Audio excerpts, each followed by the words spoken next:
సమరయ స్త్రీకి ఒక సాక్ష్యం ఉంది. ఏముంది? నేను చేసినవని నాతో చెప్పినవని నేను చూశాను, రండి మీరు కూడా చూడండి అందుకు ఒక సాక్ష్యం ఉంది. దేవుడు నా జీవితంలో కూడా ఒక సాక్ష్యాన్ని ఉంచారు. దేవుని బిడ్డల దైవ సేవకుల కుటుంబంలో పుట్టినప్పటికీ 5 ఆడపిల్లలు, ఒక కుమారుడు, 6 సంతానం. అందరికంటే చిన్నదాన్ని నేను. అయితే చిన్నప్పటి నుంచి ప్రేమగానే పెంచబడుతున్నాను. కానీ నేను పుట్టక ముందంట మా మమ్మీ ఇంకా చాలే పిల్లలు అనుకొని ఆపరేషన్కి భయపడి తనకు తెలియక ఎన్నో ప్రయత్నాలు చేసిందట. తినకూడని పండ్లు తిన్నదట, కడుపు పోవాలని టాబ్లెట్స్ తీసుకుందట, ఎన్నో ప్రయత్నాలు చేసింది. కానీ దేవుని కృప, ఆయన కన్నులు నా మీద ఉన్నాం. నేను పుట్టక ముందే నన్ను ఎందుకున్న దేవుడు. హల్లెలూయా. మనం ఎవ్వరము పుట్టక ముందే దేవుడు మన కళ్ళు చూసాయి. దేవుడి కళ్ళు మనల్ని చూసి ఆయన మనల్ని ఎన్నుకున్నాడు. మనుషుల ప్రయత్నాలుగా మనం ఎన్నో చేస్తాం, ఎంతో మనం ప్రయత్నాలు చేస్తాం. కానీ దేవుడు కనుక వారిని ఏర్పరచుకుంటే దేవుడు వారిని విడిచిపెట్టాడు. అయితే నేను పుట్టడం కూడా ఎంతో ఆశ్చర్యం. భయంకరమైన ఇబ్బందుల్లో మరి నేను పుట్టడం జరిగింది. ఇంట్లోనే నేను పుట్టానట. మా అమ్మ చాలాసార్లు ఆ సాక్ష్యాన్ని పంచుకుంటుంది. ఆపరేషన్కి డాక్టర్ 20,000 అడిగాడట. మా నాన్న జేబులో 2 రూపాయలు కూడా లేవట. ఏం చేయాలి ప్రభువా, నొప్పులతో బాధపడుతుంది, ఎవ్వరూ లేరు. అటువంటి సమయంలో తాడువాయిలో ఆ ఇల్లు ఇప్పటికి ఉంటుంది. పెంకుటిల్లు ఉంటుంది, బావి ఉంటుంది, ఎప్పుడైనా పోతా ఉంటే కనపడుతుంది. దాని బావి పక్కన నిల్చొని రోడ్డు మీద ఎవరు చూస్తున్నారు చూడండి, ఏమి చూడకుండా 2 చేతులు పైకెత్తి అక్కడే ఎలుగెత్తి ఏడుస్తూ మొరపెట్టుకుంటున్నాడట. ఏడవడంలో ఆపరేషన్ పోయింది కదా, 2 నిమిషాలు నేను పుట్టినానట. హల్లెలూయా, హల్లెలూయా. ఏ ఆపరేషన్ లేకుండా దేవుడు నాకు జన్మనిచ్చాడు. జన్మించడం అనేది చాలా గొప్ప విషయం అండి, చాలా గొప్ప విషయం. ఎన్నో ఆటంకాలు మనం పుట్టకుండా ఉండడానికి, కానీ దేవుని గొప్ప ప్రణాళిక మనల్ని భూమి మీదకి పంపిస్తుంది. అయితే ఆ విధంగా ఎదుగుతున్నటువంటి నా జీవితంలో దైవ సేవకుల మంచి ఆత్మీయ దైవ సేవకులు, మంచి తల్లిదండ్రి, ప్రార్థన లేకపోతే మాకు చాలా దెబ్బలు పడేవి. అన్నీ బాగున్నాయి, చిన్నప్పటి నుంచి ఆత్మీయంగా ఎదుగుతున్నాను. కానీ ఒక సమయం వచ్చింది, స్నేహితులతో సహవాసం చేసే సమయం. నేను ఇంటిని వదిలి కామారెడ్డికి వెళ్ళాను డిగ్రీ చేయడానికి వెళ్ళినప్పుడు ఇంకా చాలా మంది రెడ్డిలు, చాలా మంది స్నేహితులు అయ్యారు. అలా స్నేహితులతో కలిసి విపరీతమైన సమయాన్ని గడిపేదాన్ని. ప్రార్థన తగ్గిపోయింది, బైబిల్ వాక్యం చదవడం తగ్గిపోయింది, దేవునితో సహవాసం తగ్గిపోయింది. చర్చ్కి వెళ్ళాలంటే విసుగొచ్చేది, ప్రార్థనలో కూర్చోవాలంటే విసుగొచ్చేది. అబ్బా ఎప్పుడు ప్రార్థన అంటారా అనేటువంటి విసుగు ఒక సందర్భంలో అంతగా లోకానికి దగ్గర అయిపోయాను, అంతగా దేవునికి దూరం అయిపోయాను. మనం పాపానికి ఎంత దగ్గర అవుతామో దేవునికి అంత దూరం అవుతాము. 2 మార్గాలు, అటు దగ్గర అయితే ఇటు దూరం అవుతాం, ఇటు దగ్గర అయితే అటు దూరం అవుతాం. అయితే లోకానికి దగ్గర అయిపోయాను, చాలా సన్నిహితం అయిపోయాను. నా జీవితంలో నేను ఎప్పుడు సినిమా థియేటర్కి వెళ్ళలేదు, కానీ తెలియకుండా నా స్నేహితులతో ఒకసారి వెళ్ళాను. నేను ఆ విధంగా లోకంలో పడి చెడి తిరుగుతున్నాను. నేను ఎక్కువ సమయం వాళ్ళతో గడిపేదాన్ని. అనవసరమైన మాటలు, ఎప్పుడు చూడు ఫోన్లో ఉండేదాన్ని, చాటింగ్ చేస్తూ ఉండేదాన్ని. మా అత్తమ్మ వాళ్ళు అనేది ఏం మాట్లాడతావు అంతగానో, ఫ్రెండ్స్ అనేదాన్ని. ఫ్రెండ్స్తో అక్కడికి వెళ్ళడం, ఇక్కడికి వెళ్ళడం, ఆ టూర్కి వెళ్ళడం, ఈ టూర్కి వెళ్ళడం, చాలా లోకాన్ని ప్రేమించడం మొదలుపెట్టాను నేను. దేవుడు నా జీవితంలో ఎంత గొప్ప కార్యాలు చేశాడు అవన్నీ మర్చిపోయాను. లోకానికి దగ్గర అవడం మొదలుపెట్టాను. ఒకనొక సందర్భంలో దేవుని వాక్యం నన్ను దర్శించింది. అప్పుడు తిరిగి మళ్ళీ దేవునికి దగ్గర అయ్యాను. ఇలా ఎన్నో అవుట్ జరుగుతుంది నా లైఫ్లో. పడిపోతున్నాను, మళ్ళీ వాక్యంను బట్టి దగ్గర అవుతున్నాను, పడిపోతున్నాను, వాక్యంను బట్టి దగ్గర అవుతున్నాను. దేవునిలో సహవాసంలో ఉంటున్నాను, కానీ దేవుని నిజమైన ప్రేమను నేను ఎప్పుడు గ్రహించలేదు. దేవుని నిజమైన ప్రేమ, దేవుడు నన్ను ఎంతగా ప్రేమిస్తున్నాడు అనేది నేను గ్రహించలేదు. అయితే ఒకనొక సందర్భంలో నా జీవితంలో ఒక విషయం చోటు చేసుకుంది, ఒక సన్నివేశం చోటు చేసుకుంది. అది దేవుని మహిమ కోసమే నా జీవితంలోకి వచ్చిందని నేను అనుకుంటా ఉన్నాను. ఆ సందర్భం ద్వారా నేను ఏమైపోయానంటే, ఈ లోక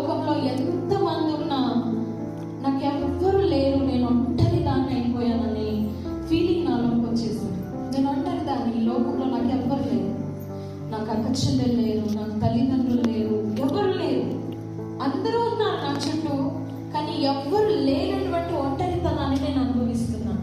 నేను ఎవ్వరికి అవసరం లేదు, నాకు ఎవరు చూసుకునే ప్రేమించేవారు లేరు. అమ్మ నాన్న నన్ను ఎంతగానో ఓదారుస్తున్నారు, ఎంతగానో బలపరుస్తున్నారు. కానీ ఆ సందర్భంలో నేను ఎంతగా డిప్రెషన్లోకి వెళ్ళిపోయానంటే, ఎంతగా దిగజారిపోయానంటే, అసలు ఇంకెవరి కోసం నేను బ్రతకాలి, నేను ఎందుకు ఈ లోకంలో ఉన్నాను అని ఆలోచన, భయంకరమైన తలంపుల మధ్య ఒకరోజు కూర్చొని, ప్రభువా నేను ఎందుకు పుట్టించాను, నేను ఎందుకు ఈ భూమిని పంపించాను, ఆనాడే ఆ ప్రయత్నంలో చంపేస్తుంటే అయిపోయేది కదా, ఈ భూమిని నేను రాకపోయింటే బాగుండేది కదా, అనవసరమైన భారం ఈ భూమికి, నీ మనుషులకు నేను లేకపోయి ఉంటే ఇంకా బాగుండేది కదా. ఎన్నో ఆలోచనలు వస్తాయి, ఎన్నో తలంపులు వస్తాయి, నా బ్రతుకు వ్యర్థం అనిపిస్తా ఉంది, నా లైఫ్ వేస్ట్ అనిపిస్తా ఉంది. అలా ఏడుస్తున్నాను, ఏడ్చి నా కళ్ళు నీళ్ళు కూడా అయిపోయాయి. నన్ను నేను ఓదార్చుకోలేకపోతున్నాను, వెక్కి ఏడుస్తున్నాను. ఆ ప్రాంతంలో దేవుడు నాకు దర్శనాన్ని చూపించాడు. సిలువ ఉంది, ఆ సిలువ మీద నుండి ప్రభు నా దగ్గరకు వస్తున్నాడు, నేను చూస్తున్నాను. ఆ సిలువ మీద నుండి దిగి నా దగ్గరికి వచ్చి నా పక్కన కూర్చొని, నిన్నెవరు ప్రేమించకపోవచ్చు, నిన్ను ప్రేమించే వారెవరు లేకపోవచ్చు, నేను నిన్ను ప్రేమిస్తున్నానని దేవుడు నాకు చెప్పాడు. హల్లెలూయా, హల్లెలూయా. నిన్ను ప్రేమించడానికి ఎవరు ఏమో త్యాగం చేయలేకపోవచ్చు, నీ కోసం ఎవ్వరు ఏది చేయలేకపోవచ్చు, కానీ నేను నిన్ను ప్రేమించాలంటే చనిపోవాల్సి వచ్చింది, నీ దగ్గరికి రావాలంటే సిలువ ఎక్కాల్సి వచ్చింది, నా ప్రాణం పెట్టాల్సి వచ్చింది. నా ప్రాణం పెట్టడానికైనా నేను వెనకాడలేదు, కానీ నిన్ను ప్రేమించడానికి, నీ దగ్గరికి రావడానికి ఇదిగో నా ప్రాణము పెట్టి మరీ నీ దగ్గరికి వచ్చాను. అంతగా నిన్ను ప్రేమిస్తున్నాను అని దేవుడు నాకు చెప్పాడు. హల్లెలూయా, హల్లెలూయా.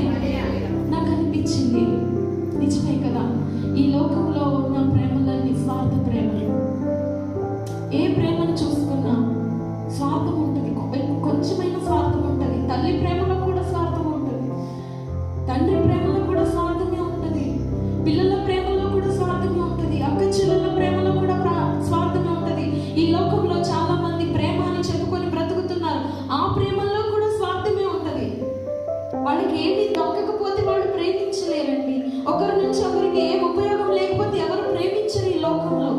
దేవుడు అన్నాడు, నీవు నన్ను ప్రేమించక ముందే, నువ్వు నన్ను విడిచి ఎన్నోసార్లు నన్ను దూరం తొలగిపోయినప్పుడు, నన్ను విడిచి నువ్వు ఎన్నోసార్లు తప్పుడు పనులు చేసినప్పుడు, నువ్వు పాపపు జీవితంలో ఉన్నప్పుడు అయినా నేను నిన్ను ప్రేమించాను. నా కళ్ళ ముందే నువ్వు ఎన్నోసార్లు సినిమాలకు వెళ్ళావు, నా కళ్ళ ముందే ఎన్నోసార్లు నువ్వు తప్పు చేశావు, నా కళ్ళ ముందే నువ్వు ఎన్నోసార్లు చెడుగా తలంచావు. వాటన్నిటిని నేను చూస్తున్నాను, ఎంతో బాధపడుతున్నాను, అయినా నిన్ను ప్రేమించాను. నీకు ఏ ప్రేమ కావాలి? ఈ లోక ప్రేమ కావాలి, నా ప్రేమ కావాలి అని అన్నప్పుడు, ప్రభువా ఇంతకంటే నాకు ఇంకే ప్రేమ అక్కర్లేదు, నీవుంటే నాకు చాలని దేవునికి నా జీవితాన్ని అప్పగించాను. ఆ మరుసటి రోజు నుండి దేవుడు నాకు అన్నిటిని తుడిచాడు. నాలో ఉన్నటువంటి ఆ డిప్రెషన్ ఆలోచనలు, నాలో ఉన్నటువంటి ఆ వ్యర్థమైన ఆలోచనలు, నాలో ఉన్నటువంటి ఆ వ్యతిరేకమైన ఆలోచనలు ఒకటిగా దేవుడు దూరం చేస్తూ నా హృదయంలో పట్టలేని ఆనందాన్ని, ఒక నూతనమైన జీవితాన్ని, ఒక నూతన ధైర్యాన్ని దేవుడు నా జీవితంలో పెట్టినాడు. అదేవిధంగా అలా కొనసాగుతున్నాను. ఇంకా దేవుడు నన్ను ప్రేమిస్తున్నాడు అనేది నేను గ్రహించాను, కానీ నా తప్పులు నేను ఒప్పుకోలేదు. నా చిన్ననాటి నుండి చేసిన నా తప్పులు నేను ఒప్పుకోలేదు, నా పాపాలు నేను ఒప్పుకోలేదు. ఒకరోజు ఇలాగే ఎవరు లేరు, ప్రార్థన చేసుకోవాలనిపించింది. కాలేజ్కి వెళ్ళలేదు, నేను ప్రార్థన చేసుకోవాలనిపించి కూర్చున్నాను. ప్రార్థనకి ఒంటరిగా ఉన్నాను, ప్రార్థన చేసుకుంటున్నాను. ప్రభువా, ఏదో ఒక వాక్యాన్ని విన్నాను నేను అప్పుడే. ఆ వాక్యంను బట్టి నిజమే కదా, నా జీవితంలో నేనేం సాధించాను, నా బ్రతుకులో అంటే ఏముంది నాకు చెప్పుకోవడానికి అని ప్రభు దగ్గర కూర్చున్నప్పుడు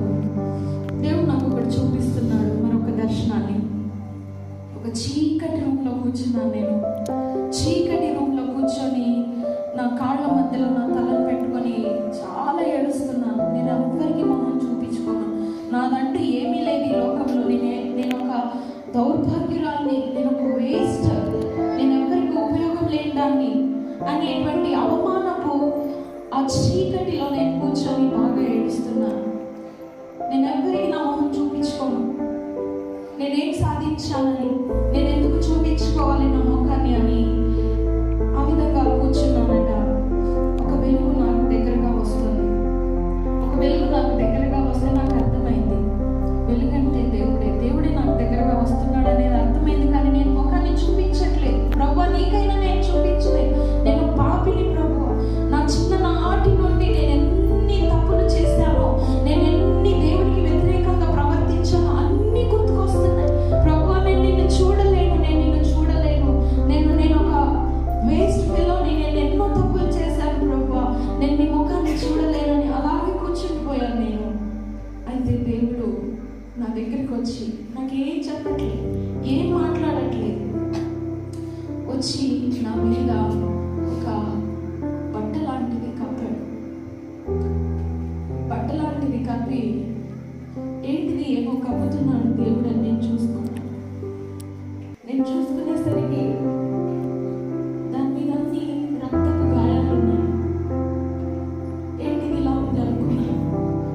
రక్తపు గాయాలు ఉన్నాయి, ఏంటిది ఇలా ఉందని చూసుకునేసరికి దేవుడు అంటున్నాడు, ఇది నా శరీరం, ఇది నా శరీరం. నువ్వు చేసిన తప్పులకు, నీ అవమానాలకు, నువ్వు పొందినటువంటి ఏదైతే నువ్వు వేదన చెందుతున్నావో, నీ తప్పులు, నీ దోషాలు, నీ శాపాలు, నీ పాపాలు, నీ అవమానాలు, ప్రతి దాని కోసము, నీ కోసము నేను దెబ్బలు తిన్నాను, నీ కోసం నేను గాయపరచబడ్డాను, నీ కోసం నేను మరణం చెందాను, నీ కోసం నేను చనిపోయి ఇదిగో ఈ చర్మాన్ని, ఈ యొక్క శరీరాన్ని నీకు నేను కప్పుతున్నానని దేవుడు వచ్చి నాకు దాన్ని కప్పుతున్నాడు. దానికి ఇంకా రక్తం కారుతా ఉంది, దానిలో ఇంకా గాయాలు పచ్చిగా ఉన్నాయి. దేవుడు అంటున్నాడు, ఇప్పటి నుండి నీ తప్పులు కనబడవు జనాలకి, ఇప్పటి నుండి నీ అవమానం కనబడదు జనాలకి, ఇప్పటి నుండి నీ నిందలు కనబడవు జనాలకి, ఇప్పటి నుండి నువ్వు చేసినటువంటి పాపాలు కనబడవు జనాలకి. దానికి ప్రతిగా నేను పొందిన గాయాలు వారికి కనబడతాయి. ఎవరు నిన్ను వేలెత్తి చూపించలేరు, ఎవరు నిన్ను ప్రశ్నించలేరు, ఎవరు నీకు ఎదురు నిలబడలేరని దేవుడు నాకు దాన్ని కప్పాడు. కప్పి ఇప్పుడు నిల్చో అని చెప్తున్నాను. నేను నిలబడను ప్రభువా, నేను నిలబడను, నేను అవమానంతో ఉన్నాను, నేను నిలబడను ప్రభువా, నేను నిలబడలేను తండ్రి అని. శరీరం అంతా నా బొటన వేలు వరకు, నా చేతి వేళ్ళకంతటికి పాకిపోయింది ఇలాగా. హల్లెలూయా, హల్లెలూయా. నా చేతితో చేసిన పాపాలకు ఆయన శరీరం కప్పబడింది, నా కాళ్ళతో చేసిన పాపాలకు ఆయన శరీరం కప్పబడింది. సమస్త శరీరానికి ఆయన శరీరాన్ని అద్ది కప్పి నన్ను నిలబెట్టి ఇప్పుడు నువ్వు ఆనందంతో ఉండని దేవుడు నాకు ఎన్నడూ లేని ఆనందాన్ని, ఎన్నడూ లేని సంతోషాన్ని నా హృదయంలో ఉంచి తన బలమైన ఆత్మ చేత నన్ను నింపినాడు. ఒకసారి రెండు చేతులెత్తి దేవునికి స్తోత్రం చెప్తాం. హల్లెలూయా, హల్లెలూయా. ఆ రోజు నేను పొందుకున్న ఆనందం అండి, నా జీవితంలో నేను ఎప్పుడు చూడలేదు. నా నవ్వును నేను ఆపుకోలేకపోతున్నాను, నా ఆనందాన్ని నేను ఆపుకోలేకపోతున్నాను. కడుపు లోపల నుండి నాకు సంతోషం వస్తా ఉంది. నా వేదనంతా తొలగిపోయిందని, నా బాధంతా తొలగిపోయిందని, నా పాపాలన్నీ తొలగిపోయాయని, నా నిందలన్నీ తొలగిపోయాయని, పట్టలేని ఆనందపు ఆత్మను దేవుడు నాకు ఇచ్చాడు. నేను నిలబడలేకపోతున్నాను, ఆయన సన్నిధిలో నాట్యము చేస్తున్నాను, ఆయనను స్తుతిస్తున్నాను. నాకు ఆ భాష అర్థం కావట్లేదు, ఏవో భాషలు మాట్లాడుతూ ఉన్నాను, నా నోరు నా అదుపులో లేదు, నాకు తలంపు వస్తా ఉంది. విన్నవారు బయట ఎవరైనా వింటే నన్ను పిచ్చాలనుకుంటారేమో ప్రభువా, నేనేం మాట్లాడుతున్నానో నాకు తెలియదంట, అవేమి పట్టించుకోక అంటున్నాడు దేవుడు. ఆయన నూతన ఆనందాన్ని నాలో నింపి, నూతన సంతోషాన్ని నాలో నింపి, ఎంతమంది అయితే నిన్ను అవమానించారో, ఎంతమంది అయితే నిన్ను తృణీకరించారో, ఎంతమంది అయితే నిన్ను నిందలు వేశారో, వారందరి ముందు నేను నిన్ను ఘనముగా హెచ్చిస్తానని దేవుడు నాకు వాగ్దానం చేశాడు. హల్లెలూయా, హల్లెలూయా, హల్లెలూయా. మన దేవుడు. ఆయనను నమ్ముకున్న వారిని ఎట్టి పరిస్థితిలోనూ విడిచిపెట్టడండి. ఆయన ఎన్నడూ లేని ఆనందాన్ని నాకు ఇచ్చాడు. ఆ సంతోషం ఈ లోకంలో ఎవ్వరు ఇవ్వనిది. నాకు తెలియకుండానే నాట్యం చేస్తున్నాను నేను.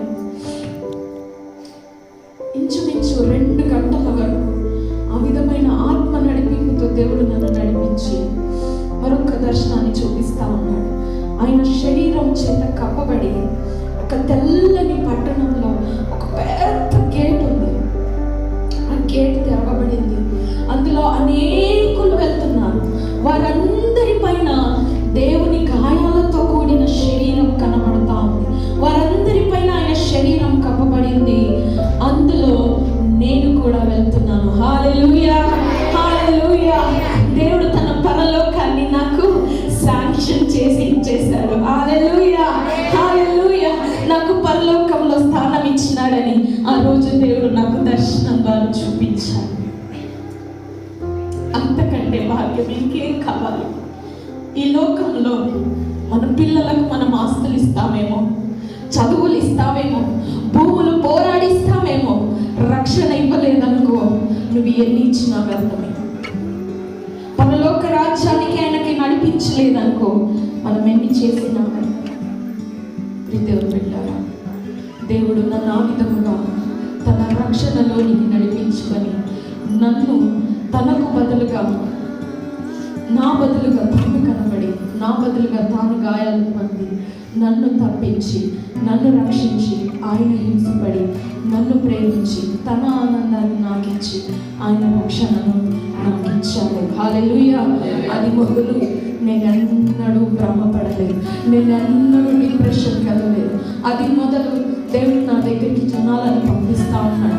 వారిని బలపరచడానికి, వారిని ధైర్యపరచడానికి, తన నిండైన ఆత్మచేత నింపి బహుబలంగా వాడుకుంటున్నాడు. తను ఎలా వాడుకుంటున్నాడో దేవుడు నాతో మాట్లాడుతున్నాడు. అనుదినము దేవునితో సహవాసం చేసే కృపనిచ్చాడు. అనుదినము దేవునితో మాట్లాడే సహవాసం ఇచ్చాడు. నేను ఒక్కసారి ప్రార్థనలో కూర్చుంటే 10 నిమిషాలు దాటితే అబ్బా ఇంకెంతసేపు అండి ప్రార్థన అనేటువంటి విసుక్కునే నన్ను 4 గంటలైనా 2 నిమిషాలాగా కనబడేటువంటి ఆధ్యాత్మికతలోనికి దేవుడు నన్ను నడిపిస్తున్నాడు. హల్లెలూయా, హల్లెలూయా. 2 చేతులెత్తి దేవునికి స్తోత్రం చేద్దాం. హల్లెలూయా. ఆయనతో సమయం గడపడం మనం నేర్చుకుంటే, ఆయన మనతో మాట్లాడడం కనుక మన జీవితాల్లోకి, మన అనుభవాల్లోనికి వస్తే ఈ లోక సమయం మనకు అర్థం కాదు. ఈ లోక సమయం మనకు వేస్ట్ అండి. ఇంతసేపు అనేది మనకు గుర్తుకు రాదు. ఎంత సమాధానం ఉంటుందో, ఎంత ఆనందం ఉంటుందో. ఈ లోకం ఇవ్వలేని ఆనందాన్ని ఆ ప్రభువు, ఆ తండ్రి ఆయన మనకి ఇస్తాడు. చాలా మంది ఈ లోకపు సంతోషాల కోసం పరిగెడతా ఉన్నాం. నేను పరిగెత్తాను, అది నన్ను విడిచిపెట్టింది.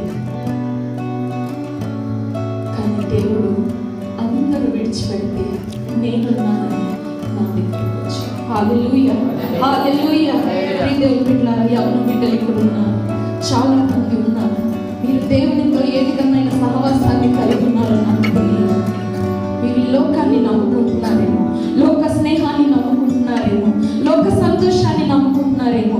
ఇది కొద్ది కాలమే, కొద్ది క్షణమే. ఏదో ఒక రోజు మిమ్మల్ని తప్పకుండా అది ఒంటరిని చేస్తుంది, తప్పకుండా ఒంటరిని చేస్తుంది. దేవుని బిడ్డలారా, ఎవరు ఒంటరి చేసినా ఆయన మనల్ని విడిచిపెట్టాడు. హల్లెలూయా, హల్లెలూయా. ఆయన దగ్గరికి రండి. ఆయన నీకు ఈ లోకం ఇవ్వలేని సంతోషాన్ని ఇస్తాడు, ఈ లోకం ఇవ్వలేని ఆనందాన్ని ఇస్తాడు, ఈ లోకం పంచుకోలేనటువంటి ప్రేమను పంచుకుంటాడు. ఆయన ఎంత ప్రేమ నిన్ను ఎంతగా ప్రేమిస్తున్నాడు. నువ్వు చేసే వ్యర్థమైన పనులు, దుష్ట పనులు, నువ్వు చేసే ఆ యొక్క గలీజ్ పనులన్నీ ఆయన చూస్తున్నాడు.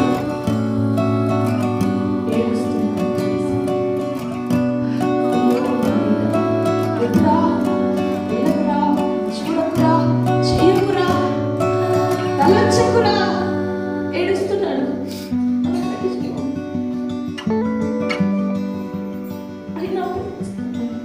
అయినా ప్రేమిస్తున్నాడు. ఏదో తెలుసుకొని వస్తాను.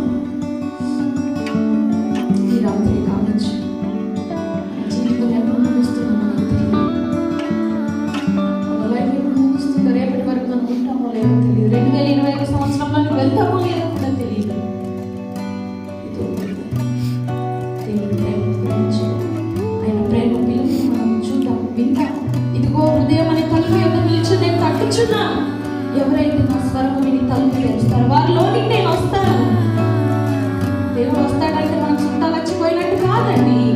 ఆయన వస్తే ఆయనతో పాటు సమాధానం తెస్తాడు, ఆయనతో పాటు సంతోషాన్ని తెస్తాడు, ఆయనతో పాటు ఆనందాన్ని తెస్తాడు, ఆయనతో పాటు నిరీక్షణను తెస్తాడు, ఆయనతో పాటు మంచి జీవితాన్ని తెస్తాడు. నీకు ధనము తీసుకొస్తాడో లేదో నాకు తెలియదు, ఆశీర్వాదాన్ని నీకు తీసుకొస్తాడో లేదో, నీకు సమాధానాన్ని, ధైర్యాన్ని మాత్రము 100% ఇస్తాడు. హల్లెలూయా, హల్లెలూయా.